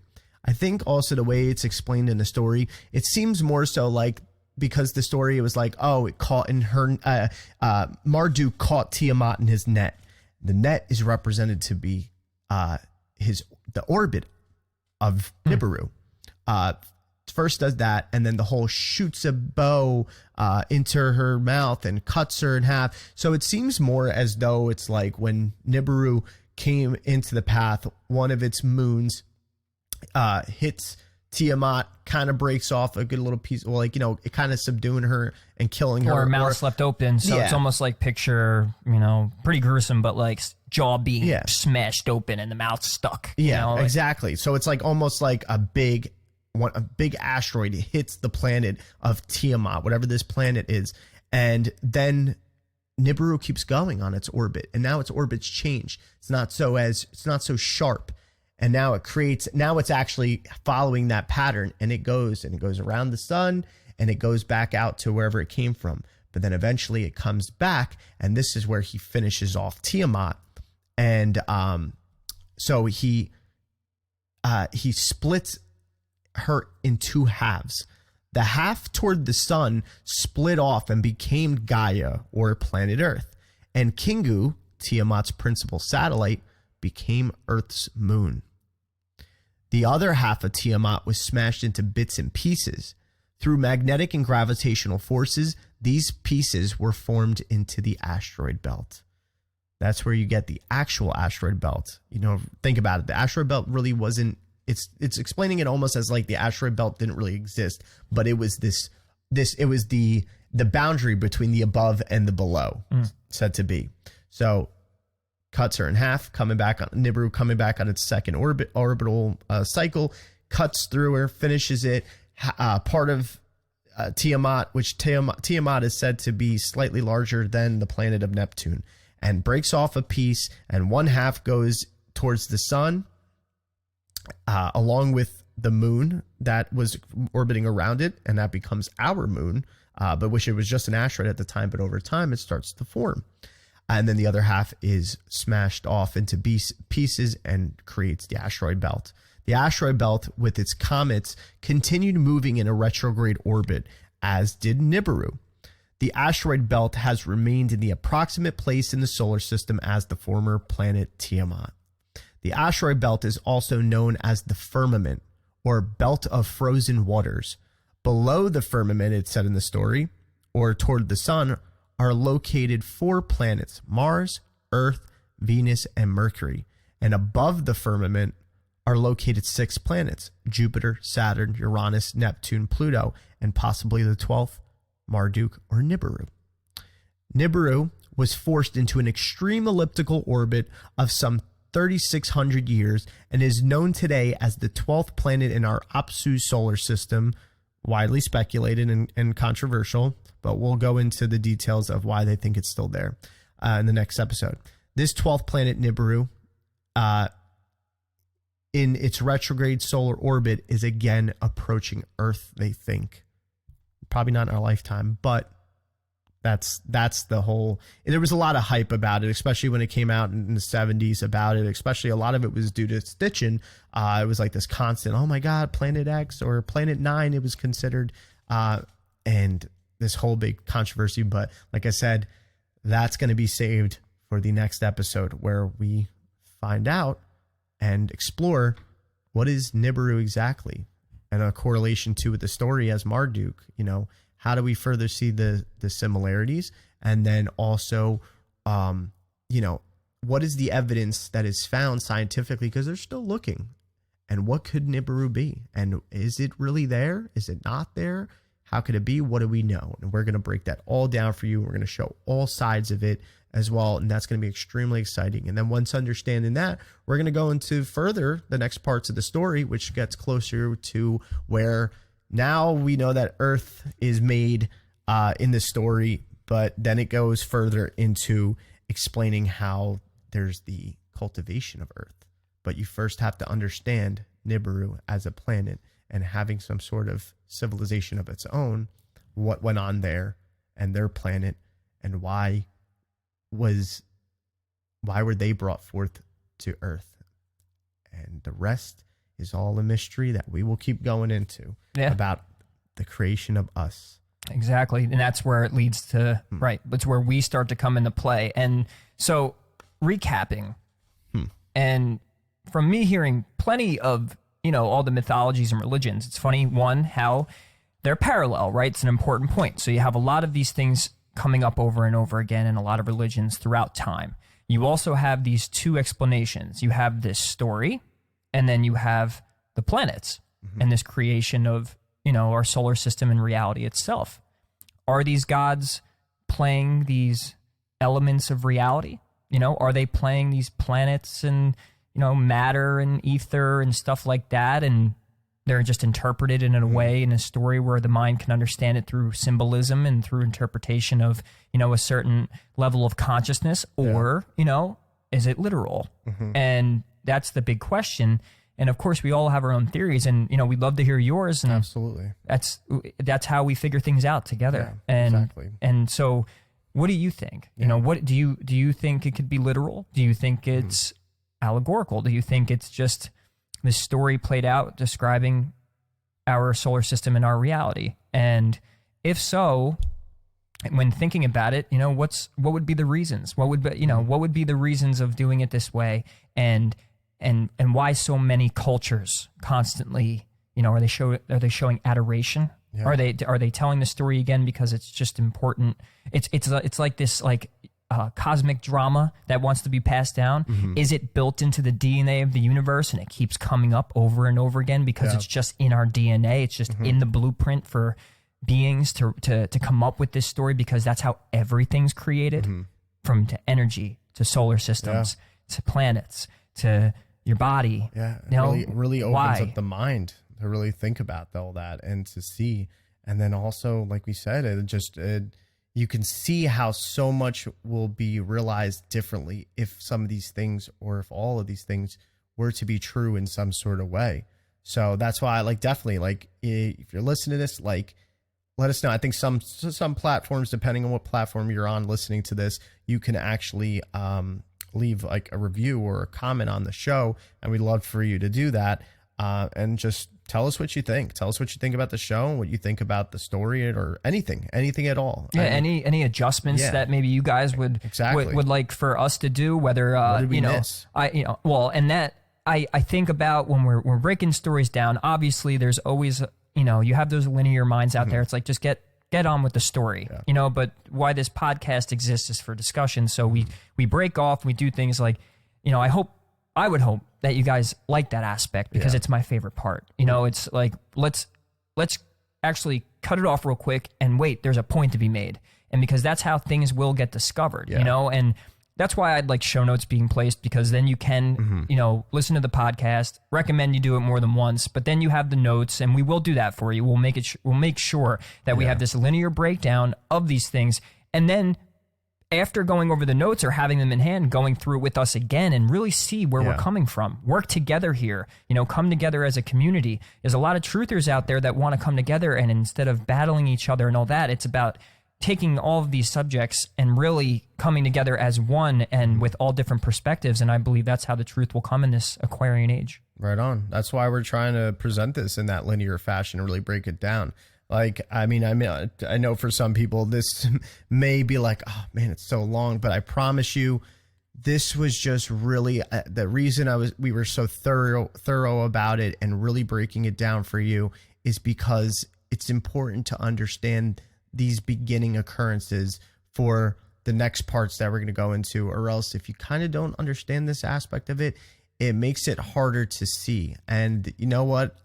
I really think that, creating these longer and in-depth, thorough episodes allow the ability to create real thoughts and ideas to emerge from all of it. So yeah, well, in a society where everyone's in such a rush, or the attention span isn't that great and I don't blame a lot of the youth are trained that way with technology and the iPads and all, but also the world's moving so fast.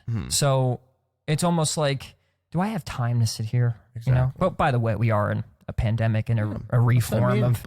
Yeah, play it on your drive. Play it when you're just chilling or sitting there around and blah blah blah. And obviously when you got to stop, you stop and then come back to it. Yeah, let's figure out this Take mystery. your time. Let's figure it out. You got plenty.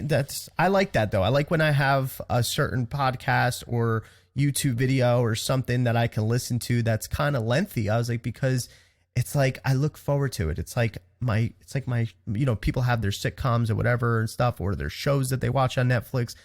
For me, it's kind of like, oh yeah, I can't wait to go dive back into that thing, and listen and I like that. Gives me something to do too. Yeah, of course. And now that I think about it, right, we went through the story, and it could be the way that we laid it out. We don't even have to go back through it. But in the next one, right, we're going to talk about the Sumerians and more about planet Nibiru and all of that, right, and where we come into play. So when I was talking before at the beginning of, if you realized or learned that not everything in your history books and the things you were told were true, and just the way our DNA is and where we came from changed, right? And there's archaeological and scientific facts of timelines and things.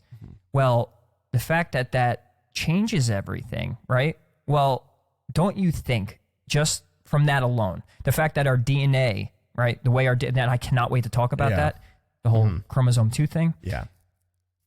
It potentially, right, can be that we were made or designed and by another, not by some sort of a god, but not a god. Yeah, master geneticist. Right. Yeah, exactly. Yeah. It's a being, and yes, we all come from, and I do believe we all come from that source. Yes. There's that one thing. Primordial, absolute source. Yeah, but I've seen these layers on some spiritual channels of, they talk about, you have the soul, but then you have higher selves, right? But then you have oversouls. And what oversouls are is look at it as in layers, right? And so you have us, and then you have your higher self, or your higher, your more fourth, fifth dimensional version of yourself, right? But an oversoul is actually one soul, right? That a bunch of souls are connected to. So we're actually all coming from an oversoul. Yeah. So these layers start to go up and up and up and up. And this is in spiritual stuff. Yeah. So point being is maybe we come from a being, but it's not the supreme being. We do come from, that's my point. It's not from directly the web. Right. It's the web. Life. Right. So, but instead of saying, everything was created by just God, what if we're missing a part of the web? Yeah. And this next episode is going to explain, and it's in this epic, that we're discussing already, that where we come from in this epic and how we were created and why that there's a middleman is my point. I think that's where I'm That's what will show how the Anunnaki, which is a derivative from Anu, the Anunnaki, who are they? Where do they come from? What is the evidence to maybe present or theories to show that it was an actual type of gods or demigods or whatever you want to call them, or some sort of beings, how they come into play, and a hierarchy of our species, and where are they from? Where did they reside? And then how they came into being part of the creation story for humans, possibly. Like I said, nothing's definite, but it's fun to explore, and it's very, very interesting when you match it up with what we know on a scientific level, what we know on a geographical level, archaeological findings, artifacts, all this stuff, and you'll see the connection. So definitely stay tuned for that. The other thing is too, is like we still talk about the Fibonacci and the fractal patterning and stuff, and it's like, who's to say God or this ultimate higher source creates some sort of other being and civilization, maybe not necessarily in our physical form, creates that, and as they advance, they create, it's part of the creation cycle. It's like it's a fractal within a fractal within a fractal, right? So that would mean that we are built in the image of God. Yes, exactly, and therefore they create us. And look at us, what we're doing now. We create AI. We're trying to install our consciousness in robotics and stuff too. And you see the cycle. It's repeating. So that's why you can see the possibility. So, and we shall make it. Absolutely. We shall make it there. That's where we're heading. Exactly. So don't forget, if you want to reach out and talk about the episode and everything, go into the reviews or comment section on whatever platform you're listening to, or always, I think the best way is Facebook and Instagram. You can, post on us, follow and like us, and then post to us or message us, whatever you want to do. And then also you could always hit up our email, thedailytranscendence@gmail.com. So as always, we entirely appreciate your focus and your patience through this all and listening as well. So next episode, we'll go even farther and deeper into that. And we love y'all. Yep. Mm-hmm. So fellow cadets, till next time. Adios. Over now.